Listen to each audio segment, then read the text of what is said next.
Баршаңызға сәлем, сіздер мен Луиза, менің каналыма қош келдіңіздер. Бүгін сіздерге керешке, сухарики жасаудың жолын көрсетемін. Бұл керешкелерді үй жағдайында духовкада жасаймыз.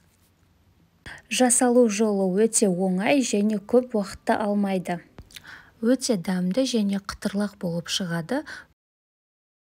Достар, менің каналыма жазылуды ұмытпаңыздар, видеоның соңына дейін қараңыздар.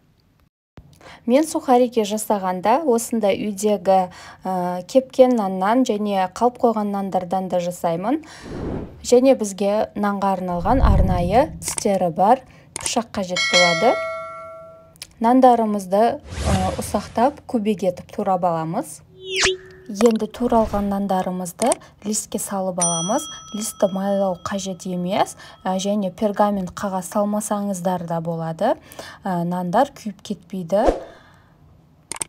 Барлық туралған нандарымызды листке салып болғаннан соң, Магидің сорпаға арналған осындай приправасын салып шығамыз. Одан кейін паприканы қосамыз. Паприканы да осылай сеуіп шығамыз. Одан соң бір шай қасық тұз қосып, жақсылап араластырып аламыз.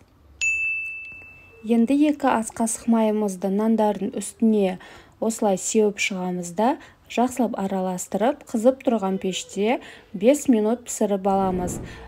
Әрдайым духовканы ашып қарап тұрыңыздар, өйткені нан қатты күйіп кетуі мүмкін.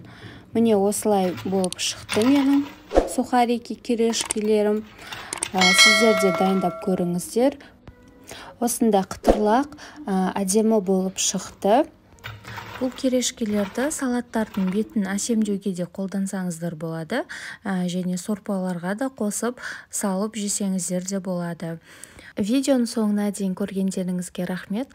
Каналыма тіркелмеген болсаңыздар тіркеліп, қоңырауша белгісін басуды ұмытпаңыздар.